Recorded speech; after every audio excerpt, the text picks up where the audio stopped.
Alien na pasmado ang bunganga. Beep, beep, beep, beep, beep. Ang tagalupa na viral ang mukha. Bip, bip, bip, bip, bip. Bumibip, bip, bip, bip, bip, bip, bip, bip, bip, bip, bip na ba? Ang lahat. Martian. Beep, beep, beep, beep. Enrico Pañero. Bip, bip, bip, bip, bip. Beep, beep, beep, Bip, bip, bip, bip, bip. Bip, bip, bip, bip, bip. Tilaok! Tilaok! Beep, beep, beep, beep, beep. Ito na ang 101.1 Yes FM Balitang Hey! Dahil sa mga Yes Pre natin na asar na asar, inis na inis sa mga nawawalang pera ng bayan dahil sa flood control, mga Yes Pre, nire-review ngayon ang pondo para sa flood control next year budget. So ngayon mga Yes Friend, pinagdedebatehan pa rin kung saan ilalagay yung budget para sa flood control next year. Kasi nga naman babawasan daw ng todo-todo ang budget for flood control dahil wala naman daw nakikita na development sa baha. Kasi dati alam mo, Rico Pañero, naglalakad lang yung mga tao. Ngayon, lumalangoy na. Lumalangoy na pala, no? So, merong isang panukala, mga Yes Friend. Si Senador Kiko Panghilinan na ang sabi niya, ang flood control funds para sa libreng almusal program. Uy, maganda to mga Yes Friend libreng almusal. So sa mga Yes Friend natin dyan na nag-iisip, paano namin makukuha yan? Mga Yes Friend, ang almusal ay ibibigay para sa mga estudyante. Okay?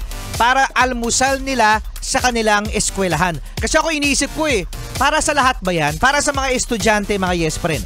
Naalala nyo ba, ikaw bang Marcia, nakakain ka ba ng Nutriban? Hindi ko naabutan yan. Ikaw lang, Rico Pañero.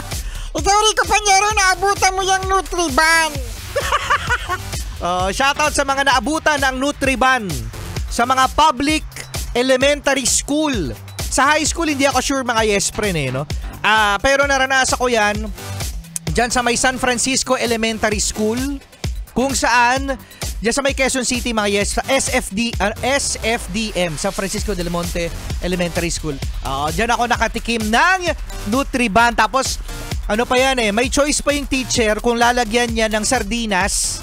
So, nakatikim ako niyan. Rico Pañero, naging bright na ba? Nakatulong ba yung libreng tinapay na yan? Oo naman, nakatulong yan mga Yes Friend.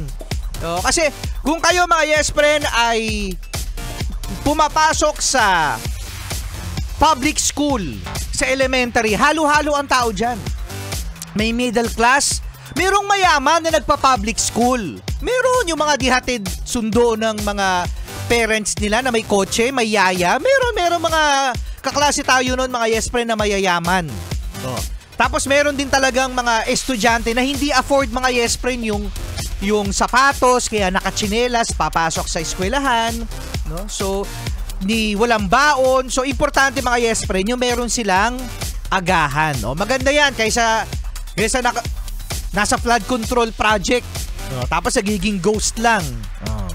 Tapos ngayon mga Yes Friend, meron ding panukala na itong flood control budget supposed to be next year ilagay na lamang sa kuryente. Yan, sa Meralco o kung saan man kayo nakasubscribe. Subscription sa inyong electric. O kaya pwede rin mga Yes Friend sa sa crudo. Gusto ng mga drivers yan. Kasi importante mga Yes Friend ang ating transportation dahil kapag mura ang gasolina, mura din ang bilihan. Yun. Sige, ialat yan mga Yes Friend yung budget niyan sa flood control kung saan-saan na mabuti. Kaysa sa mga Yes Friend natin na na mga nagwawalis sa tupad. Anong issue mo sa tupad? Yung iba dyan, isa lang yung dahon, 3 nagwawalis. Totoo ba yun? Isa lang yung dahon, 3 nagwawalis? Meron. Ang tamis ng iyong ngiti